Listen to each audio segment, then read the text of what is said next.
National women rights Rangareddy జిల్లా president అయ్యారు కదా సార్, అది ఏ విధంగా అంటే మిమ్మల్ని చూసి ఇచ్చిరా లేకపోతే మీ సేవ చూసి ఇచ్చిరా? నేషనల్ హ్యూమన్ రైట్స్ అంటే ప్రతి విషయంలో ఎక్కడ ఏ ప్రాబ్లం ఉన్నా సాల్వ్ చేసేది. మరి 14 రాష్ట్రాల పైన ఉన్నది. ఇంకా అగో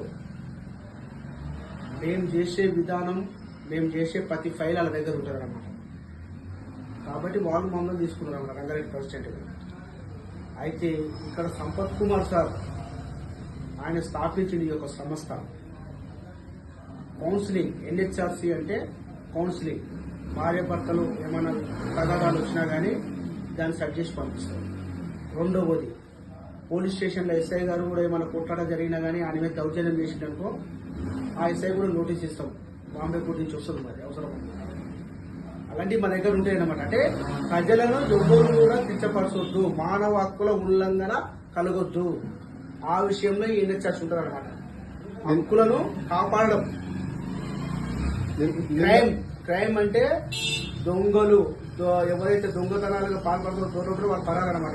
ఎన్హెచ్ఆర్సి అంటే దాన్ని చూస్తేనే వాళ్ళకి భయం వేస్తుంది. నేను ఏదో మీటింగ్ అయితే పెట్టినట్టు సార్ హైదరాబాద్ లో. అవును, ఒకటి మీటింగ్ పెట్టాం. కొత్తగా వెంకటేశ్వర్లు అనే ఆ సార్ను రాష్ట్ర అధ్యక్షుడిగా ఎన్నుకున్నారు. రాష్ట్ర ఇన్ఛార్జిగా ఎన్నుకున్నారు. అయితే ఆ ఇన్ఛార్జి కూడా మంచి నాలెడ్జ్ పర్సెంట్, ఈ అన్నిట్లలో కూడా మంచిగా పర్ఫెక్ట్గా ఉండు కాబట్టి ఆయన తీసుకున్నాం. ఇంకోటి ఆ సభ ఉద్దేశం అంటే చాలా జిల్లాల నుంచి వచ్చిన వారికి వారు కూడా చాలా అంటే అలా సభ్యులు కూడా ప్రతి ఒక్కరు తెలివిగలడు అనమాట. ఎవరు తీసేసేది ఏం లేదు. వీళ్ళందరినీ నడిపించే వ్యక్తి ఇంకా పెద్ద తెలివిగల వ్యక్తి, అతనే సంపత్ కుమార్. ఎందుకు చెప్తున్నామంటే ఇవాళ మా సభ్యులు మొత్తం టోటల్ 16-17 రాష్ట్రాలలో ఉన్నారు. వీళ్ళందరి ఏకతాటిపై నడిపిస్తున్న ఒకే ఒక వ్యక్తి Sampath Kumar, national human rights అధ్యక్షుడు. అంటే ఆయన జ్ఞానానికి ఈ యొక్క ఇప్పుడున్న జ్ఞానాలు మొత్తం దాసోహమే అన్నట్టు. ఎందుకు చెప్తున్నామంటే మా దాంట్లో జడ్జీలైనా లాయర్లైనా ఇంకా చాలా మంది కూడా నెంబర్గా ఉన్నారు. వారి మొన్న సమావేశంలో మాట్లాడింది, ఇలాంటి సబ్జెక్టు ఇలాంటి సంస్థ మాకు ఇలాంటి ఎప్పుడు కూడా కనిపించలేదు, ఇందులో మేము కూడా ఉంటాం, చాలా మంచి సంస్థ అని చెప్పారు. అయితే ఈ సంస్థ గురించి చెప్పాలంటే ఒక్కసారి మనం అడవిలోకి ఋషి తపస్సు చేస్తాను పోతుంటాడు. ఒక 10-15 సంవత్సరాలు తపస్సు చేస్తాడు అడవిలో. తపస్సు చేసి మళ్ళీ తన ఆశ్రమానికి నడుచుకుంటూ వస్తున్నాడు. ఆశ్రమం అంటే ఒక ఊరు. ఆ ఊరికాడికి నడుచుకుంటూ వస్తుంటే మనకు పునకట్ట ఉంటుంది. ఎప్పుడైనా కానీ మీరు చూడండి, ఏ ఊరికైనా ఒక కట్ట అనేది ఉంటుంది. ఆ కట్టకాడికి రాగానే ఒక చెట్టు ఉంటుంది. ఆ చెట్టు కాడ పోయి ఆయన కూర్చోడు. 15 సంవత్సరాల నుంచి నేను తపస్సు చేసిన కొద్దిగా నీడ పట్టు కూర్చున్నామని ఆ నీడ కూర్చోడు. అప్పుడు ఆ చెట్టు నీడనిస్తుంది, మంచిగా ఆ ప్రశాంతమైన గాలి ఇస్తుంది. వాతావరణం మొత్తం టోటల్ ఎట్లుంటుందంటే ఆయన 15 సంవత్సరాలు చేసిన తపస్సుకు ఒక్క రోజులో 1 గంటలా ఆ యొక్క చెట్టు ఆయనకు విశ్రాంతి ఇచ్చింది అనమాట. అంటే నిద్రపోయినట్టు దాని దగ్గర. అది ఆ చెట్టు అనేది డిస్టర్బ్ చేయలేనమాట ఇది కూడా.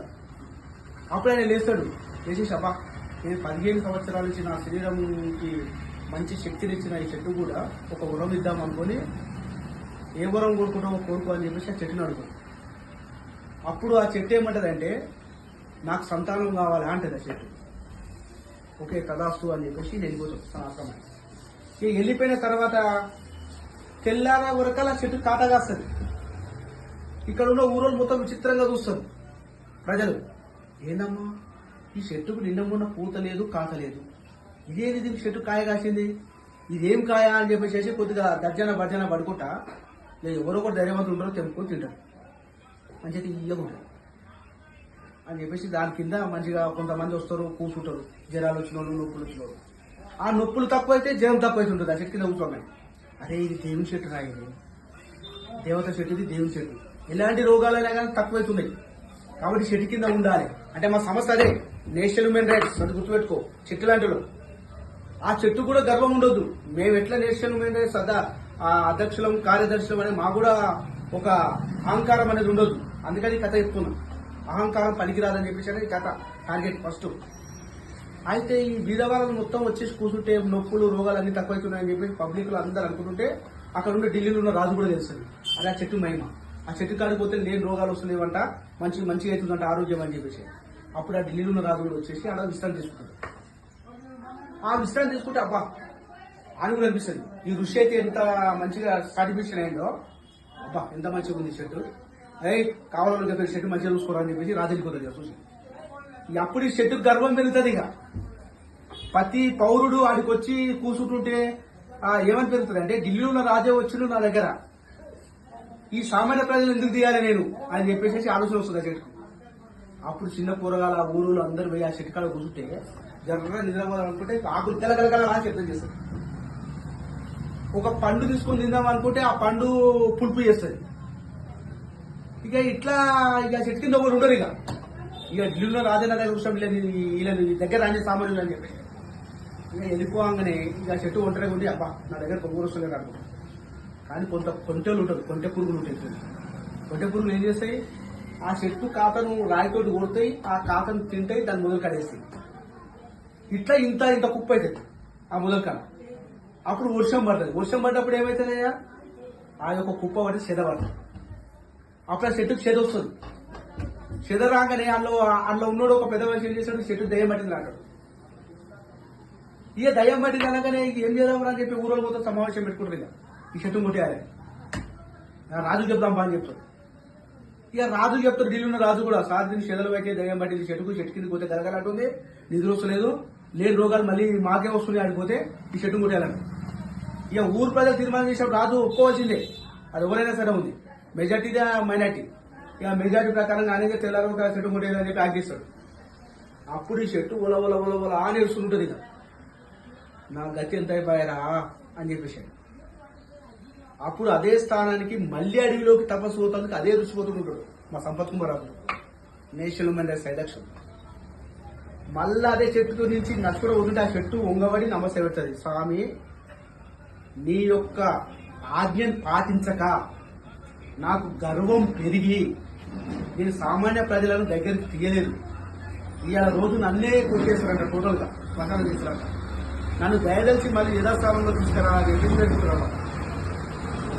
అప్పుడు ఈయన జ్ఞాని, సంపత్ కుమార్ అంటే జ్ఞాని, ఆ యొక్క ఋషి కాబట్టి ఆ జ్ఞాని ఏం చేశాడంటే, సరే తప్పు ఒప్పుకున్నాడు మహానుభావుడు మహనీయుడు, మళ్ళీ సరే అలాంటి తప్పు చేస్తే నీచుడు నికృష్టుడు మూర్ఖుడు కాబట్టి తప్పు ఒప్పుకుండు కాబట్టి ఈ తప్పును ఒక్కరితో క్షమిద్దామని, సరే నిన్ను రేపు కొట్టేసినా కానీ గుమ్మాలకు పెళ్లిలైనా పేరంటాలైనా ఎలాంటి జరిగినా నిన్ను వాడుకుంటారు శుభకార్యాలకు అని చెప్పేసి దాన్ని దీవెనిస్తారు. ఆ చెట్టు దీవెనిచ్చేసి వెళ్ళిపోతాడు అనుకో రాదు.